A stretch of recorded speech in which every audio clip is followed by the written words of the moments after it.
battle of the week, and let's see what's happening in the world. One thing that we know is happening in the world is Biden is over there in Eastern Europe, definitely saying that he is still supporting Ukraine and is going to continue giving them aid and other things. As a matter of fact, he says that he may be even amping the amount of aid and all in that kind of space. But yes, the U.S. President Joe Biden met leaders of NATO's eastern flank on Wednesday. That would be today to show support for their security after Moscow suspended a landmark nuclear arms control treaty over strong Western support for Ukraine. Biden arrived in the Polish capital of Warsaw late on Monday after that surprise visit to Kiev, just days ahead of the anniversary of Russia's invasion of Ukraine on February 24th, 2022. So that anniversary will be coming up on this coming Friday. Amid the highest tensions between Russia and the West since the Cold War over 3 decades ago, Biden addressed thousands in downtown Warsaw on Tuesday and said autocrats like Russian President Vladimir Putin must be opposed. Hours earlier, Putin delivered lengthy remarks laden with criticism of Western powers, blaming them for the war in Ukraine. Biden said the West was never plotting to attack Russia and the invasion was Putin's choice.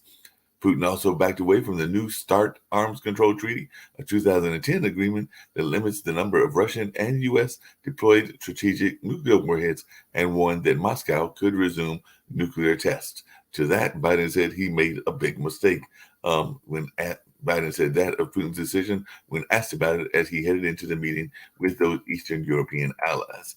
Earlier on Wednesday, Biden met with staff from the U.S. Embassy in Warsaw, who were gathering leaders of the Bucharest Nine, the countries on NATO's eastern flank, such as Poland, Bulgaria, and Lithuania, that joined the Western military alliance after being dominated by Moscow during the Cold War. Most are among the strongest supporters of military aid to Ukraine, and officials from the country in that group have called for additional resources such as air defense systems. At the meeting, Biden planned to reaffirm commitment to their security and discuss support for Ukraine before he returns to Washington. The Kremlin said it regards NATO, which could soon expand to include Sweden and Finland, as an existential threat to Russia. Lithuanian President Gitanas Nausėda said he wanted greater involvement of the United States in Europe, NATO's eastern flank, and more weapons sent to Ukraine. Let's give Ukraine all the weapons it needs to defeat the aggressor, Nausėda tweeted on Wednesday ahead of the meeting. Let's continue building up our own defenses. Eastern NATO flank must remain in our focus. No soft spots should be left. And of course, we all know that Lithuania was a former Soviet republic that is on Russia's doorstep, and it joined NATO in 2004 and plans to host Biden in July for the Security Alliance Leaders Summit. So not all of the Bucharest Nine have been quite so ready to aid Ukraine, notably Hungary, which has pushed back on some EU sanctions on Russia, and along with Turkey, is the only NATO member still to ratify the letting Sweden and Finland into that organization being NATO and everything. But that's some of the things that we're hearing from that side of the world. And of course, Putin has issued a nuclear warning to the U.S. and threatens to resume those weapons tests, like I said earlier. And in other news, more than 1,000 flights were canceled as major winter storms threatened to produce historic snowfall. No snowfall here in North Carolina. As a matter of fact, it feels like it's about 60 or 70 degrees, and it's been feeling that way for a few days. But hey, in other parts of the country, it is definitely falling into that whole snow region and snow kind of thing happening, but not here in this part of the world where me and Nick and other folks are. So we'll see what folks got to say about what's going on with the weather. And speaking back to Russia, China's economic support for Russia could elicit more sanctions. So maybe we're going to sanction them more since they apparently are supporting the Russian invasion and aggression and all in that space. So we'll see what the folks on the panel have to say about all of that. And there is definitely folks even in his own party that are saying that Putin's war is a year of miscalculations. Boy, that's like an understatement and a half, in my opinion, but that's just one of the things that is being said.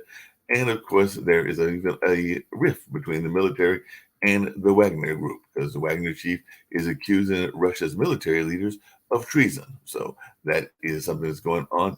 And apparently, the Wagner group is also using pop culture to recruit new Russian fighters. And that's one of the things that we're hearing.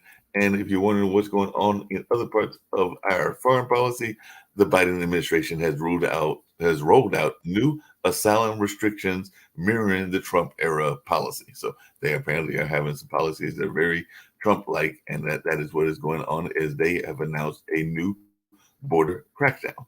So that is something that we are seeing in that part of the world. So that is something that folks may be interested in. And apparently, Seattle has become the first U.S. city to ban caste discrimination. That's right. Seattle has become the first U.S. city to ban caste discrimination. We do know that caste discrimination exists in other parts of the world, and maybe there is a large Indian population in Seattle or some of the other ones that are caste oriented, maybe because that's why they're doing that. But I would be interested to see what folks have to say about that part of what is happening as well. And over there in Israeli forces killed 10 Palestinians in a Nablus raid, and that is what is going on in the Middle East, and I'm sure there'll be some fallout in that part. And as I mentioned before, Nigeria is about to hold Africa's largest democratic exercise. So while other things are going on, Africa is trying to hold a democratic election in the country of Nigeria. And as I mentioned yesterday, South Korean courts are granting gay couples health benefits in a landmark ruling there in South Korea. And winds are lashing the Madagascar coast as Cyclone Freddy makes landfall. So that is going to be another area of the world that might be impacted by a natural event, just like those earthquakes hit Turkey and Syria. As a matter of fact, they had a 6.3 earthquake after they had that other earthquake, and definitely the death toll is rising in that part of the world too, with that natural disaster being the reason for that particular death count and all in those lines. But we're going to bring in my panelists and see what they've got to say about a number of these things that I brought up, including what's going on in Ukraine and some of the ways that it is impacting folks very much in all in those lines. And I may bring up some things going on in the UK, because apparently Rishi Sunak is thinking about that whole Brexit deal that he's got going on with Northern Ireland. But we'll bring in our esteemed panelists and see what they've got to say about a number of these world issues, and we might even get to some United States issues as well, other than the whole notion of the winter storms, because that has definitely been dominating the news in parts of the country, but not necessarily here. And by the way, Biden, because I know folks were wondering what he was going to say about the East Palestine situation there in Ohio, and Biden has said that the train companies should clean it up in East Palestine. So EPHS chief and Ohio governor went over there and drank tap water near the train derailment site after heavy criticism. So I guess they were trying to prove that there wasn't any danger in the water. But we do know that chemical spills can have effects on people's health and all in that. Mark, good morning. I just had a question for Nick to follow up on yesterday. Nick, your guideline is whether anyone died or not. Is that how you understand situations? No. I mean, I have what they call national priorities, Lee. And so the thing is, and this is where these distractions take place. Our national priority is national security at the national level. It's not whether a train derailed in Miami, which happened, by the way, yesterday. But what Mark is bringing up, there could be catastrophic consequences, whether the water quality, air quality. Hey, listen, let's get real here, okay? 400,000 people last year died of heart-related disease. Why isn't that a national priority? 400,000, Lee, died of heart-related disease. That's not a national priority. Okay, it's national priorities are what the media tells you is a national priority. The train derailment in Palestine is not a national priority. I'm sorry. But the consequences of it, it may be very catastrophic. If it's next door to you, it's a priority, but it's not a national priority. What's going on in Ukraine is a national priority. Atomic weapons are a national priority. Heart disease should be up Nick, there, but not a national priority. It's not necessarily an or, it could be end. You know? You could. We have a large government. They could do two things at the same time. Well, I've been arguing for decades about our train system is 18th century, which it still is. Look at it. And that's a valid point. I'm on board with you on that. Okay, right. So the thing is, our train system does need to, our rails need to be reinvigorated so we're up to standards of a first world country. We're not. So if anything, it brought out the fact our rail system is third world.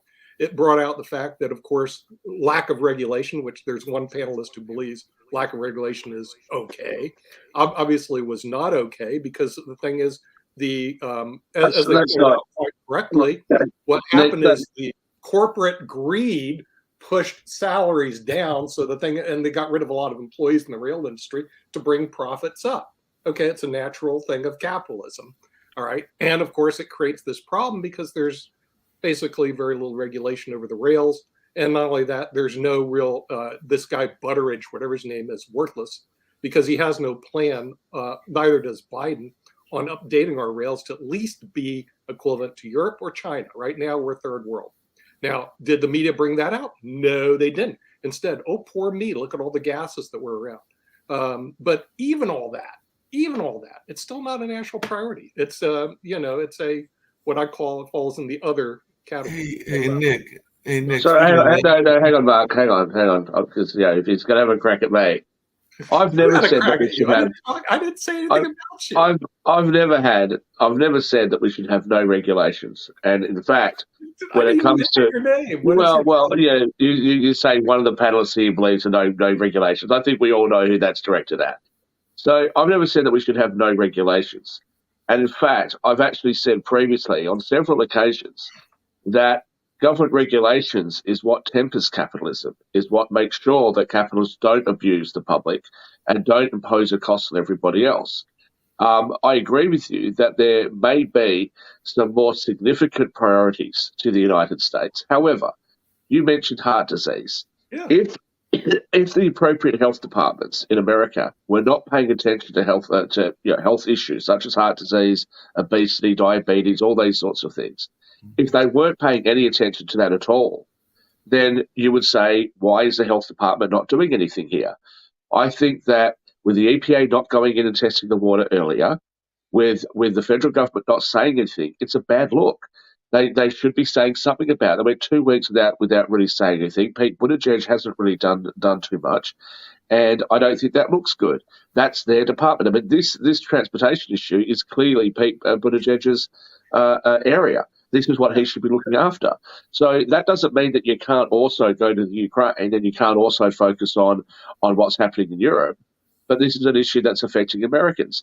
And for your comments about the deregulation of the railway industry, well, once upon a time, there was a lot of railroads in the United States.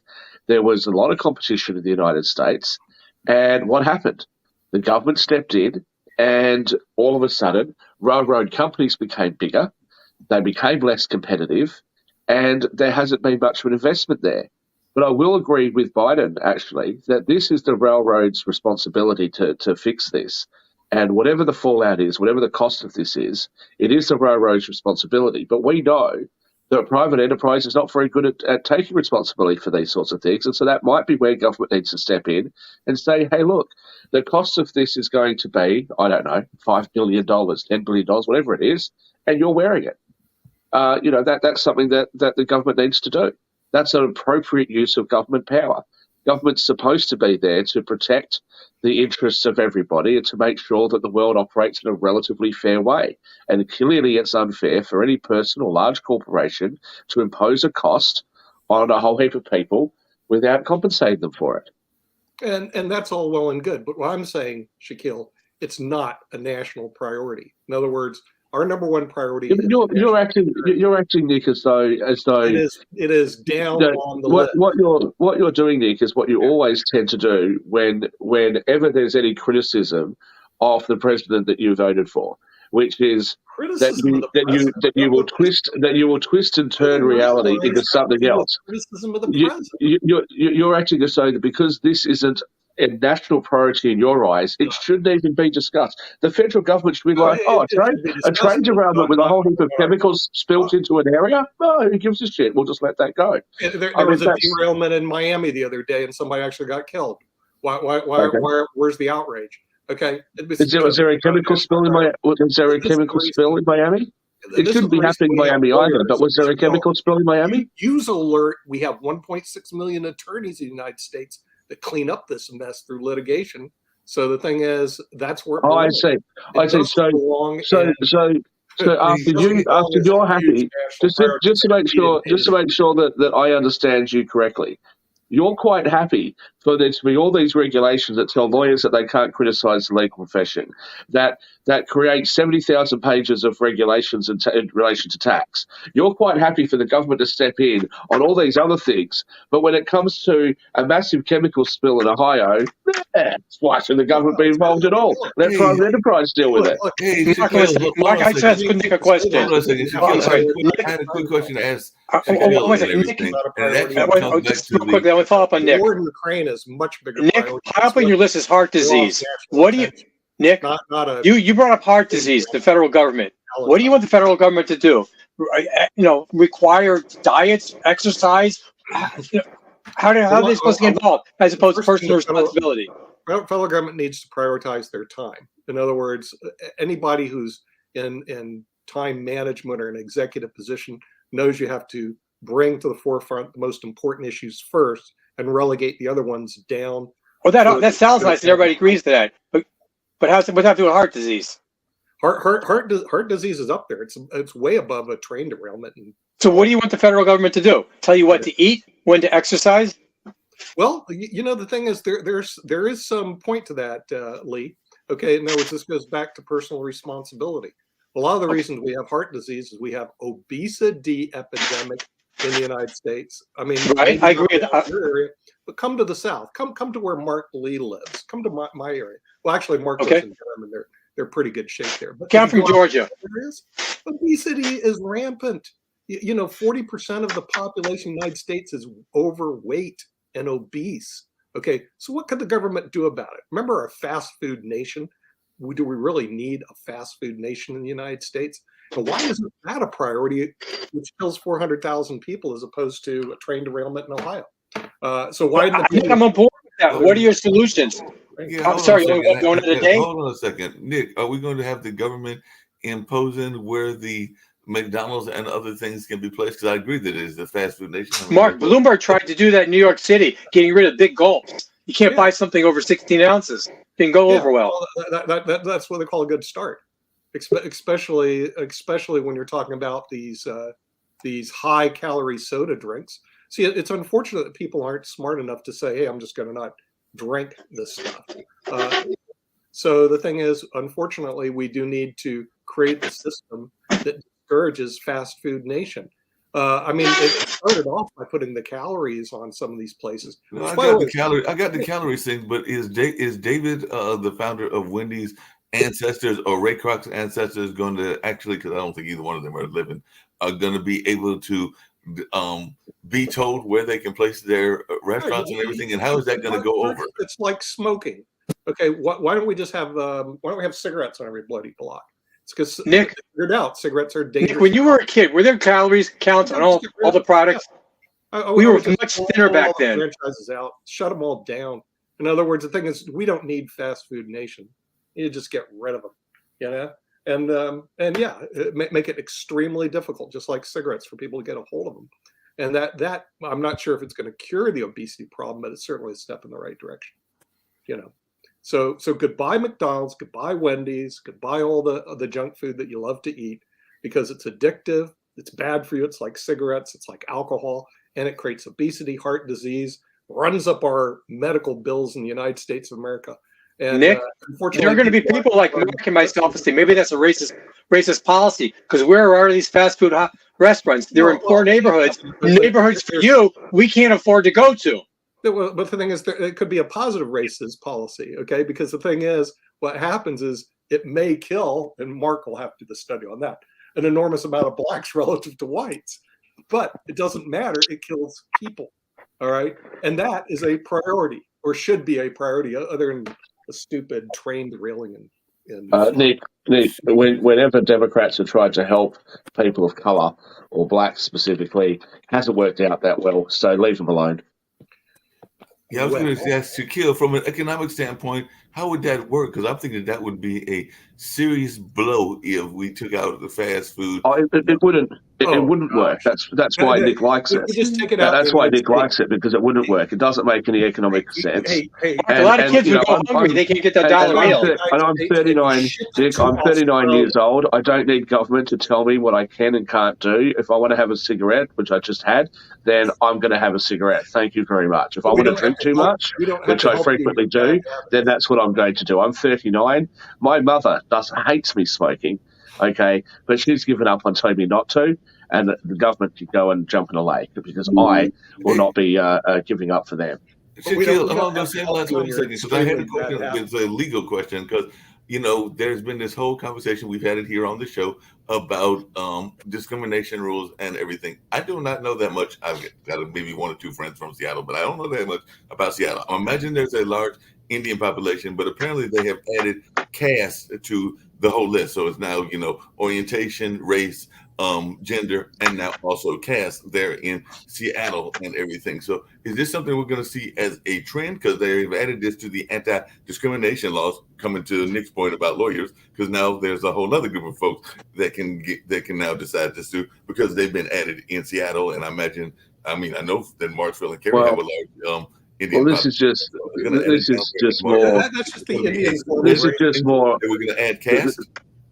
Well, this is just more woke nonsense, right? This is just trying to do something about the fact that many Indians like myself bring up caste when it comes to matters of discrimination. Now they've jumped on that and said, okay, well, we'll shut them up by putting the caste system in there.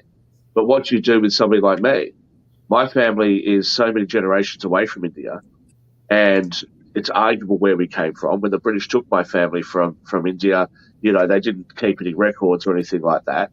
So we have no idea, and also the religion that most of my Indian family hold doesn't have a caste system in the first place. So we have no idea about caste in the first place. We don't know. We don't even know what our caste would have been. We can guess, but we don't really know. So what happens then? If somebody like me is in Seattle and I'm running a company and I don't employ people of a certain caste, I wouldn't know what caste they are in the first place. It's not like skin color where you can just tell. You'd have to actually be aware of what the caste system is. So what would happen if you're a white person? What would happen if Lee, I assume Lee's not Indian, okay, and I assume that Lee's a male, who knows these days. Let's say that Lee goes to Seattle and sets up a company and he employs 5 Indians and they all happen to be of a higher caste. Is Lee discriminating against the lower caste? Or does he not know? What is he supposed to do? Is he then supposed to go and ask them, what caste are you? Well, an Indian who has moved from India off the lower caste is probably not going to want to tell you that they come from a lower caste. They might lie. How do you fix this? People of different castes wear different clothing by color, so people will easily see what caste anyone belongs. Not necessarily. Well, Sasha, that might be the case in India, right? Mm-hmm. But if these people are living in America, they're more likely they're not going to be adopting American fashion, American mannerisms, things like that. And let's talk about this. The caste system is going to it runs for generations, right? So what happens if it's a third generation Indian who's lived in the United States for the last, his family's lived in the United States for the last 80 years? How are you supposed to? How people in India know who belongs to which caste? I don't know. I've never been. Or any documentation, like how it works. Well, I'm not 100% sure, Sash, because I've never lived in India and I've never been to India. But I do know certainly that the Hindus, and I'm not trying to pick on them because the caste system is more than just Hinduism. But the Hindus, there's basically like a hierarchy of people that that people just know where they fit. Right, and you've got like the Dalits or the untouchables at the bottom. You've got the Brahmin caste, the warrior caste up the top, and then you've got all these different castes in between. Shaquille, this is like some countries like royalty. Shaquille, former world champion Vishwananand Anand, he belonged to the highest caste of them all. Well, that's right. Most successful Indians do. But most successful Indians do. So my cousin knows a lot more about the caste system than I do. He says that we are one of the subcastes of the warrior caste. So within the caste, you also have all of these subcastes.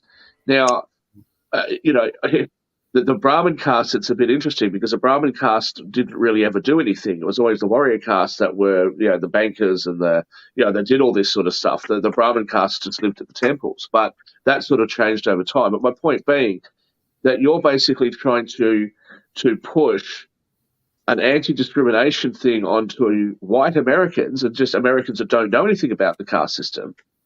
How is that going to work?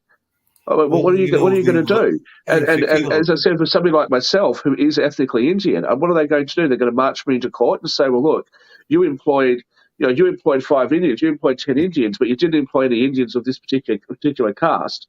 I don't know any better. I think this just sounds ridiculous. The one lone vote actually kind of agree with you because Council Member Sarah Nelson, who cast the lone dissenting vote, said the ordinance is a reckless, harmful solution to the problem for which you have no data or research. This could generate more anti-Hindu discrimination and could dissuade employers from hiring South Asians. The community that is being impacted is deeply divided on this issue. So she's actually agreeing with what you're saying, that it could stop folks that are, and Seattle is a tech area, and they do have a high amount of Indians that are in that tech field that could dissuade, say, a Microsoft from wanting to hire more Indians.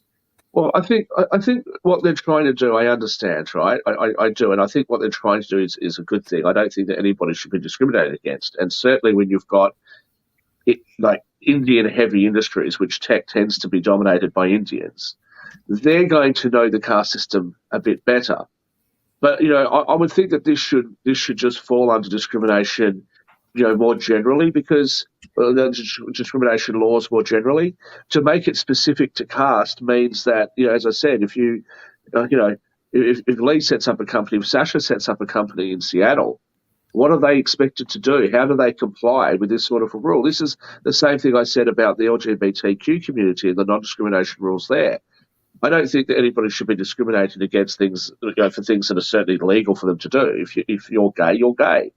But if you start having a quota that you need to employ a certain amount of gay people, what are you supposed to do? You're supposed to ask people what their sexuality is at the job interview. We already do that with race. For affirmative action, we ask, "What race are you?" You have to check a box. Yeah, but I oppose. But as I said, Lee, I oppose that for the most part. There are exceptions. There are times when I think that affirmative action in over history has been necessary and has been a good thing. But the idea of having race-based quotas, I've said many times before, I don't like them. I really, really don't like them. But for the same reason, because what happens if you don't look like the race that you're a part of? Then what? Then you tick the box, and if you're too white, then they're going to go, well, you pass for white. Are you really of this? It just becomes this huge mess. We saw this with Elizabeth Warren. It just becomes this huge mess, and people end up falling over themselves in order not to offend anybody and not to feel like they're excluding anybody. And, it just makes some people feel as though they're not getting the same opportunities. It doesn't make it better, in my opinion. It can make it worse. It can benefit some, but there's a lot of people that doesn't benefit. Don't make things better, and I don't know why they're doing this so many years after the fact. And yes, I am a supporter of civil rights, and I'm an admirer of many of our civil rights leaders. But with somebody, maybe Nick or anybody else that's in the legal field, can explain to me why the family of Malcolm X is announcing a $100 million lawsuit alleging that the New York Police Department, for publicity, Mark, and the CIA for publicity, for publicity. Anybody here really think they're going to win $100 million from the CIA and the FBI, really, and then the New York Police Department? This is for publicity. That's all it is. It's Black History Month. Let's see the government get some people behind it. Maybe they'll raise some money that they'll get some sort of frivolous lawsuit going, and what else would the reason be? Well, the family claims new information has come to light that alleges conspiracy and the fraudulent concealment of evidence in the assassination of Malcolm X. And civil rights attorney Ben Crump said that during a news conference as they announced that they were suing the FBI, the CIA, and the New York Police Department for their handling of the civil rights leader's 1965 assassination. So for years, our family has fought for the truth to come to light concerning his murder, and we like our father to receive the justice as he deserves, is what Ilyasah Shabazz, which is Malcolm X's daughter, or one of the daughters, said at the press conference. He accused government agencies of fraudulently concealing evidence that they conspired to and executed their plan to assassinate Malcolm X, according to Reuters. And it's not just about the trigger man, it's about who conspired with the trigger man to do this dastardly deed, is what Crump, the attorney, said. If the conspiracy theory is true, if it's true, how are you ever going to be able to prove that? It'll be classified, it'll be buried in secret government documents. You're never going to be able to prove it.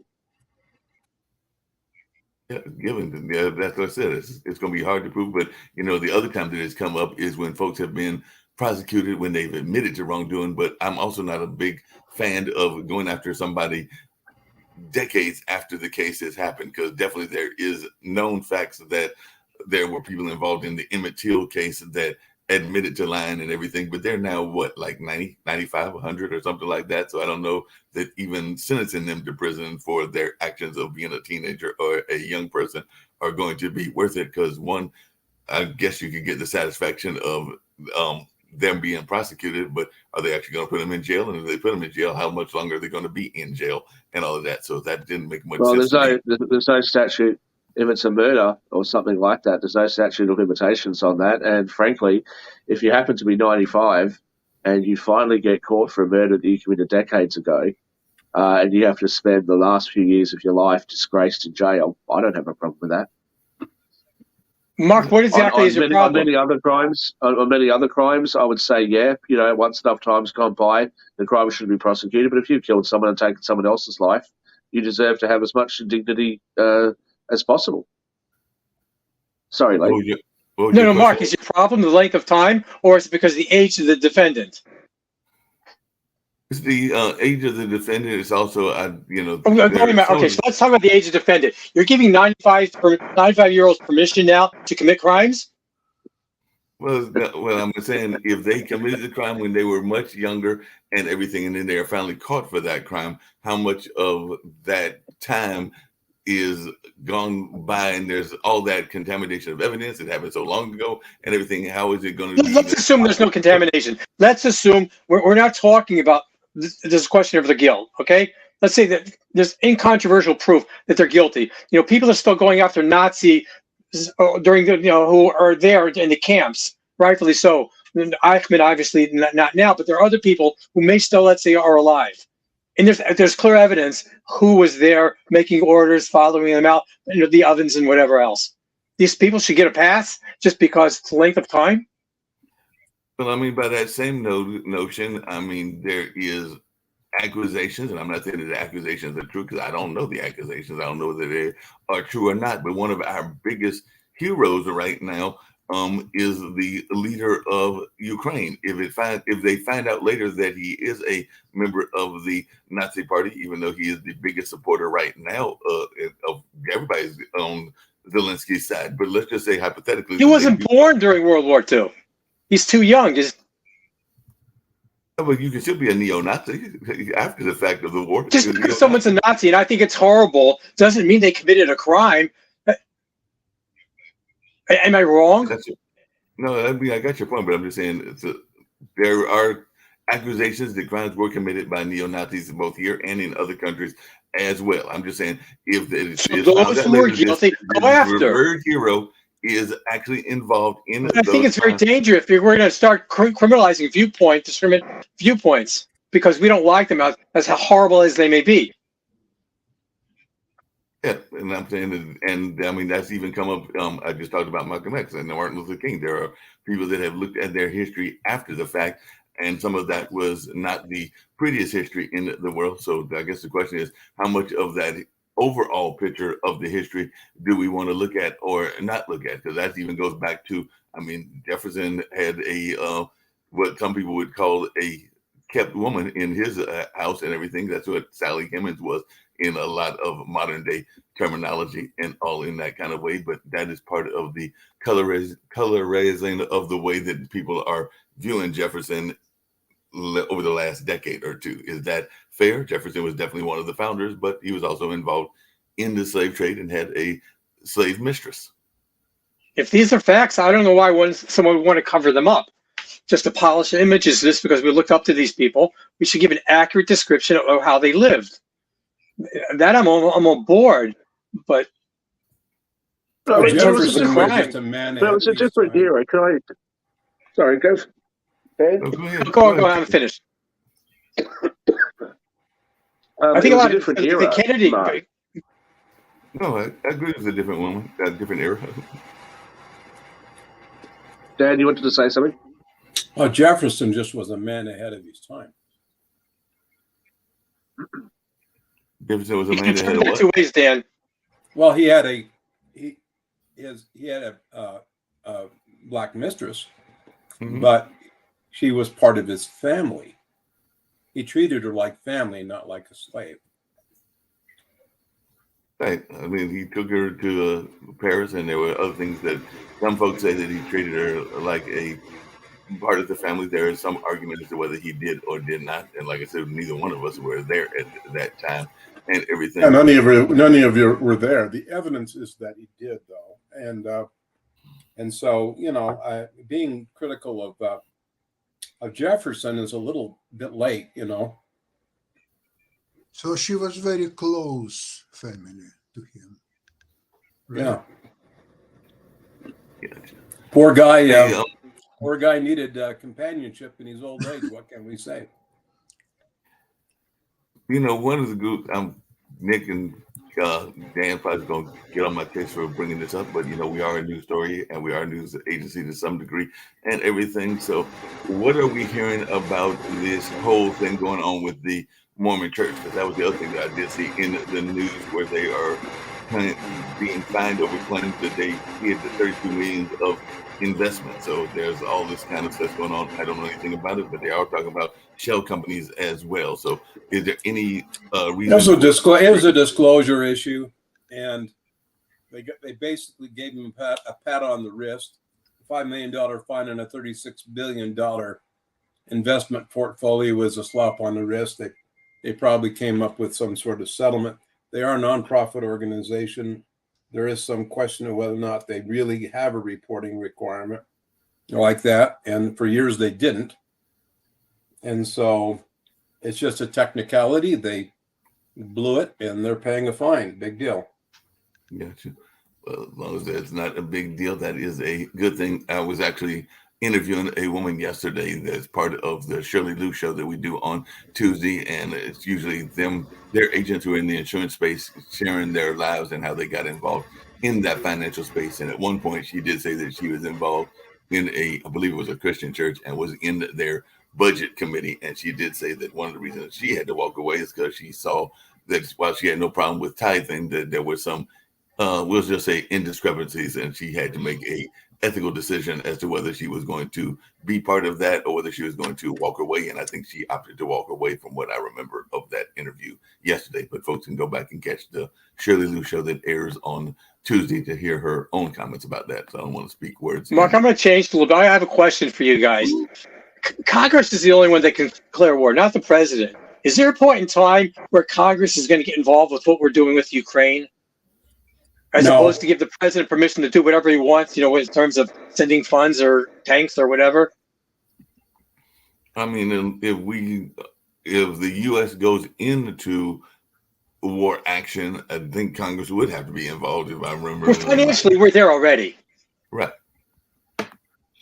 Well, we're just. So your argument is that financially we're there, so they need to vote to declare. They should do something. Tell the president, either give him permission to do what he wants or get the hell out. But someone should own up to this. Well, the problem is. I'm not taking a position. I'm just saying Congress should. Why do we have Congress? That's always a good question, Lee. But the president is the commander in chief of the. 100%. But he can't declare war, and then he only gets a certain amount of time going to war before he does. We're not at war with Russia, but what we're doing is we're supporting Ukraine by handing them arms to defend themselves. So that situation can go on for a long time until with nothing, but until Putin grows up, I guess. It is very strategic decision as well because it preserves order that was established in the world after Second World War, 1945. Sasha, I agree with all that, but where's Congress on this? Which Congress? What are you talking about? United States Congress. I'm not saying that we shouldn't do what we're doing. I'm saying how much authority does the president have to spend billions of dollars, supply weapons, with Congress not doing anything at a certain point in time? This really, basically, this is war. Excuse me, Congress is now controlled by Republican Party, okay? So Republican Party, apparently, according to The House is. job, right? The Democrats control the What's the Senate. difference? Which party? Well, Why is that relevant? Republican Party now controls the House, as we know. And right? therefore, in your opinion, they're not doing their job. 100%. Yes. No, right to your What is their job to do? right to Donald Trump, right to They have to declare war or tell the president, stop it. So You don't have authority to do this. let me get this right, Sasha. Where are they getting the money from, Nick? The military budget, right? whereas the Congress They should cut it off. military budget. Cut it off, I And- guess, what you're saying. Biden, Once- commander-in-chief of the U.S. forces. Well, the military does not have an unlimited budget. Well, no, they No, don't. they They have, don't. they have 845. This is why right billion, now the 135 goal years. is to finish the war with Russia as soon as possible. Actually, I'll tell you this. Ukraine is now getting more arms, more weapons from the West and United States that it can even employ and store. They're just being bombarded. Here are so many tanks. Here are so many weapons. There are so many ammunitions here and there. And Ukrainians are getting their busy 24 hours a day to accept it all. So Ukrainians are now building the strongest, the biggest, the most effective army in Europe. It's gonna be a military superpower because when you will see when Russia will start go apart, Ukraine will absorb a lot of Russian territories. And Do you really believe that's a good idea? well, look at it this way: if let's see a territory in Russia close to Ukraine, let's see cities like Belgorod, Kursk, Rostov.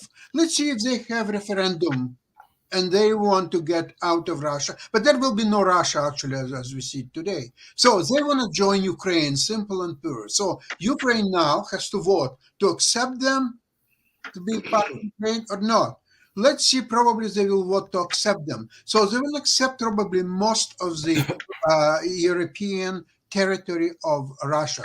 So what's going to left in Russia, it will be some Siberian territories, which will be all ruled by Chinese by that time. And essentially, Russia will disintegrate. There will be no such country. So then Ukraine is becoming number one power in Europe, not only from... And Ukraine becomes Russia. Well, you can say so. I think that's a delusional belief. You can say so. No, You it's know. no different. It's one of the very viable scenarios because if Ukraine will get all Russian armies out of its territory, then it's the end of Putin's regime. Putin is gone, probably physically. So now Russia will have to select how it's to be governed. And guess what? A lot of territories that are not connected to Moscow directly, but a little bit farther, like Tatarstan, like Yekaterinburg, like many places in Siberia, they will say, do we really need Moscow? What is good for? What Moscow has lately done for us? Did they win the war against Ukraine? Oh, they didn't win the war against Ukraine. Go hell out. We know how to govern our provinces and our places, our cities, and we don't need Moscow then. And then what Morning, everybody. What Moscow has? Hello. So what Moscow is going to do? Going to fight Tatarstan and the cities like Yekaterinburg or Novosibirsk or all the territories in the Far East? No, it has no clue how to do it. It has no power. So Russia is now disintegrating. The process is already underway. People just don't understand that, but it is what's happening there. There is a huge power vacuum. Do you think Putin is really ruling Russia these days? He's whistling between his generals and people like Kadyrov or this idiot Prigozhin and other warlords and so on. And they're not really there to fight Ukraine. No, they are preparing to post Putin's Russia and how to fight. There is trillions of dollars, different businesses, the resources, just anything. And remember one thing, in Russia, power and wealth go together, always together. If you don't have power, you don't have wealth. If you don't have wealth, you have no power whatsoever. So therefore, they're preparing to post Putin's Russia. It's not restricted to Russia, Sasha. No, that's not just restricted to Russia. Hey, I did have a That's question. the new world order, don't you know? And I'm glad that Steve's here because, Steve, a couple things. One, we were talking earlier about Ohio, and we're waiting to see when Biden's going to go visit Palestine, Ohio. But apparently Trump's going to go visit Ohio right now and everything. Of course, there's the border policies and all in those lines. And some people are saying that the Biden policies are very much mirroring what the Trump policies were, because apparently he's trying to crack down on the border. But that's not the question I had for you, Steve. Well, can I just respond? Can I respond to that just very quickly? Because I just went to your border. I just went to your border, and can I just very quickly say? Well, I was just going to say one sentence. It was actually slightly more difficult for me to go to the United States this time than what it has been under President Trump or under President Obama. I actually required a little bit more paperwork to be able to go. So that was interesting. I wasn't expecting that. Because you came here legally, Shakil. Yeah, you got here legally and everything. But I came here legally the last few times as well. The question I had for you don't need any paperwork to come back. What are we thinking about competency tests? Because apparently Nikki Haley, she's a candidate, has said that Bernie Sanders is exactly the reason mental competency tests are needed, and she is pushing this whole idea of a competency test for those that are running. So, Steve, are you ready for a competency test? Should you decide to run for national office? Because apparently Nikki Haley is saying that that's what we need is a mental competency test. Bring it on. I'm ready to go. I've recited all 46 presidents by heart last week, 2 days ago. I'm ready. And I'm ready, guys. I'm ready for. All right. Who was president number 17? Hey, but real quickly, I did want to let you know that a couple things. The secretary of the EPA is actually from North Carolina, Michael Regan, and he's coming here at the end of March. But he's in the middle of this whole train wreck, and it's crazy. And the other thing we haven't talked about is the Supreme Court decision, Gonzalez versus Google. And it looks like the U.S. Supreme Court is not going to change law that would protect tech companies from legal blame, right? And that's what is the issue here. And of course, Sasha just talked about Putin as we get to Friday, which we're going to dedicate. I'll be from PBS, Carolinas on that day, Friday, but we're going to talk about whole show on Ukraine, even though Sasha Star has his own show. But Biden, coming to Poland and pretty interesting stuff. I don't think that I think politicians should be competent. Right, mentally. Competent. Steve, we have a problem with that. If we're going to start giving competency tests, we have politicians in office now who would not pass a mental competency test, such as what's going on in Pennsylvania, and we also have ones who physically won't pass because they have handicaps. How would that work out, as opposed to leave it up to the voters? Yeah, I don't know, Lee. I mean, that's Maybe what should happen then, Lee, is the voters should have to do a competency test before they get to vote. There would be a plan. There's a way to clear the voter rolls. Shakil, and don't forget people who conduct those tests. They have to be very, very That's right. No, I just want to come back to the border thing because I thought that would actually be something of some interest to you guys. So as you know, I'm in Canada, and so. Because I always visit whenever I'm in North America, I'll always visit my family, and then I will drive down. I've got some family in Seattle. I've got some family in Oregon as well. So I'll normally go through there, and then I'll go down to California, and then I'll go to wherever else I'm going to go to in the United States. So I've got family in California as well. So normally you just cross at the border. and you go across, you fill out some paperwork. It's a bit different for Canadians because they don't need the paperwork. But if you're from a visa waiver country, which I'm from 2 visa waiver countries, you go there, you fill out some paperwork. The first time you do it, you get fingerprinted. They take a photograph of you. And then the last several times I've come to the United States, I didn't need to be fully fingerprinted. I just needed to put 2 fingers on the thing, and away I went. So if you fly into the United States, you have to apply for an ESTA, an Electronic Travel Authority form. Now, if you're crossing by land, you don't need to do that. However, that's changed, and it's only been a fairly recent change, so I believe it changed late last year. So now, regardless of how you enter the United States, you have to have an ESTA. So I applied for mine. I put it in last night, obviously. Working hours, business hours is closed in America, so I put it in last night. And this morning, it was all approved in about sort of 15, 20 minutes or something like that. It was approved. But what I found was interesting, I also need to fill out, I think it's called an I-94 form, or I've got to get the CBP1 app, and then I have to, I assume, notify them before I come and fill out my form and all the rest of it. That's a lot more steps than what was involved before. So I was actually reading up on the app, and I was reading up about some of this stuff, and there was some criticism that Biden put this in there to help to process the asylum seekers and help process the immigrants.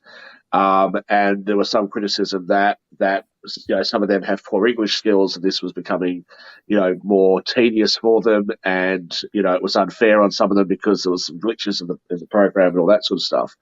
But I have to actually say, for the criticism that I and some other panelists have levelled at the so-called open border policy that Biden and Kamala Harris have on the southern border, these restrictions, it's slightly inconvenient for me, but these sorts of things actually seem to be not a bad way of dealing with it. It's not a bad way of processing people. But they've got to iron out the glitches and the bugs in the system. But I actually don't think that is such a bad idea. I think this is actually probably a sensible way of dealing with what the Biden administration has been dealing with. So I'll give credit where credit's due. Yeah, speaking of that, and speaking of glitches and everything, there is you're talking about tech, and definitely tech is being used for immigration, but tech is being used for a little bit of everything, including something that got some folks in trouble, because I know that I've got friends that have been using ChatGPT regularly to write letters and everything that they're doing, whether it's business letters or whether it's other types of letters that they are trying to create. And apparently Vanderbilt got in trouble because they had to apologize because ChatGPT was what they used to console those students up there in an email after the Michigan shooting. So I don't know what it said, but everything. But actually, Laura Ingraham, who we know as a Fox News person, said nowhere is stupidity more evident than in the academic world. And I know there's something that Nick and you talk about as well. But apparently, they were writing a letter to get their students to have an understanding and console folks after this horrible shooting that took place there in Michigan. And maybe what it said wasn't all that great. That's what and I don't know what it actually wrote, but apparently they had to apologize because they didn't decide to do it themselves. They decided to let this app that is becoming very popular be what would write what was going to console these students. Mark, some of the stupidest people we have are the most educated. I'm sure that Dean Dan Worthington there would be able to tell you that probably some of the smartest people and some of the stupidest people he's ever met have been at university colleges, university campuses and college campuses. Amen, brother. I'm sure he probably has seen some very smart people and some very brilliant folks, but he's probably also seen some folks he's going like, how did you even get into this college that he is at? Shaquille, I did have to ask something to you because I know that a lot of times you are critical of me and others that are quote unquote woke folks. I haven't noticed. But apparently there is a conservative entrepreneur and an anti-woke crusader that has jumped into the GOP presidential race, and apparently he is an Indian American millionaire, and they do say that he is a long shot, but Vivek Ramaswamy has jumped into the race and everything. So I didn't know if you had any thoughts about this person and whether he even has. They're already saying he's a long shot, so apparently he doesn't have much of a shot. But hey, stranger things have happened.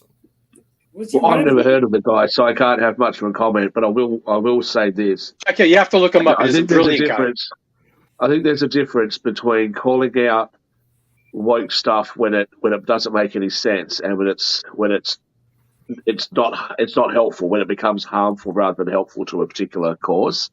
You've got to be careful of not going on the attack, or which I fall into this all the time. It sounds like I'm trying to attack people sometimes, but you've got to be careful of not coming across really right wing. So if you don't agree, like we talked before about affirmative action, right? And I've outlined why I have some concerns about it. I don't think that what I'm saying could be interpreted as deliberately holding back people of color. It's because I don't think it helps people of color; it hurts them.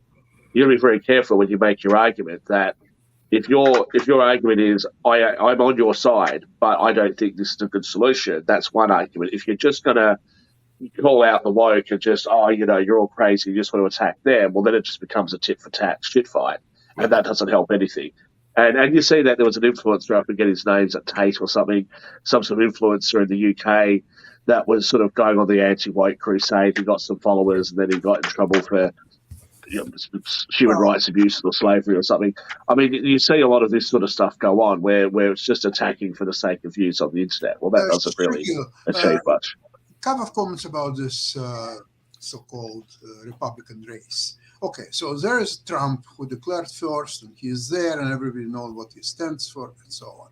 So there are now some people like this guy Vivek somebody, and then there is Nikki Haley, and then there are some second-rated people are sort of getting in. And remember, everything what they're pronouncing is in tune with Trump's policies. Now, interesting is that heavyweights like this guy, say Mike Pompeo, for example, or perhaps later on Mike Pence, or perhaps Florida. Ron DeSantis, right? They're not hurrying up because they want to avoid confrontation with Trump. So what they're waiting for, it's about any time now, Trump is going to be indicted in Georgia. And once first indicted is announced, there will be several different indictments which will take him out of Republican race. So that's a time when DeSantis and when all others, they will go in, they will declare whether they will 100% agree with Trump policies or not 100%, but only 75%. It doesn't matter, but because the field will be wide open, and so Republican Party will have chance to be reborn, to be vital, to exchange ideas, and to stand for something. Because now, when Trump is, by all polls, he is so much in the lead, and once the others, like even Ron DeSantis, will jump in, Trump will maxloud them, and he will just make a joke out of each and every one, and they want to avoid, because they want to build a political career. They don't need direct confrontation with Trump. That's correct. This is their strategy. Yep. Sasha, even if Trump doesn't run, he's still going to have his opinions, and his followers will still listen to them. When he's indicted, his opinion means nothing, really. To you.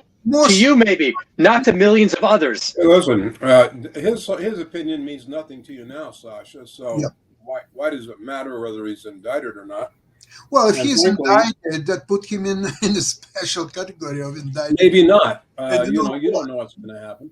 Well, it's don't know what's going to happen in that case. Well, folks, it's that time for closeout. I will say that I still predict that Donald Trump will be the Republican nominee because he might be able to be removed from office, but an indictment's not going to be enough from preventing him from running or winning the nomination. The more non-Trump people that get in an American system where the extremes of political parties enable you to win a primary with 30-35%, you still got a lot of chances. Speaking of presidents, I want to close out today with continuing to pray for the family of Jimmy Carter, the 39th president of the United States, who at the age of 98 is facing death with such courage and purpose and focus. He says he's lived a long and productive life, and he is now ready to leave this world.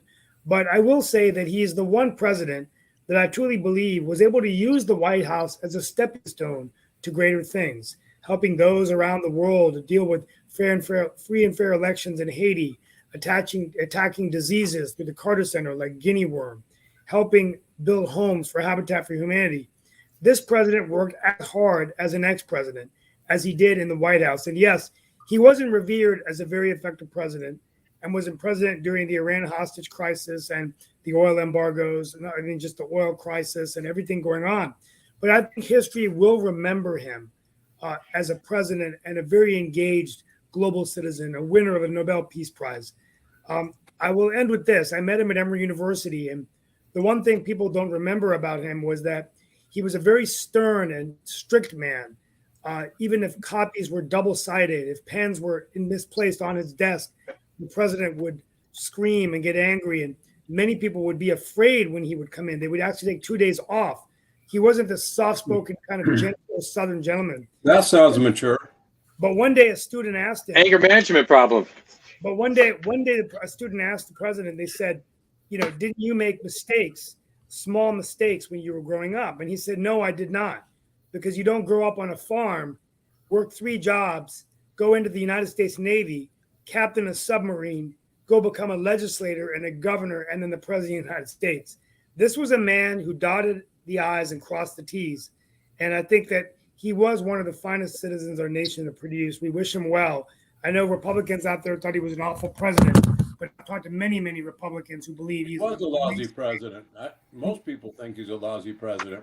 But he was an amazing man, and I think that he is an amazing man. And so we pray for his family. And hopefully, that's true. He did a lot of good after his presidency. And hopefully he'll set a good example of the change we can make. But thank you all.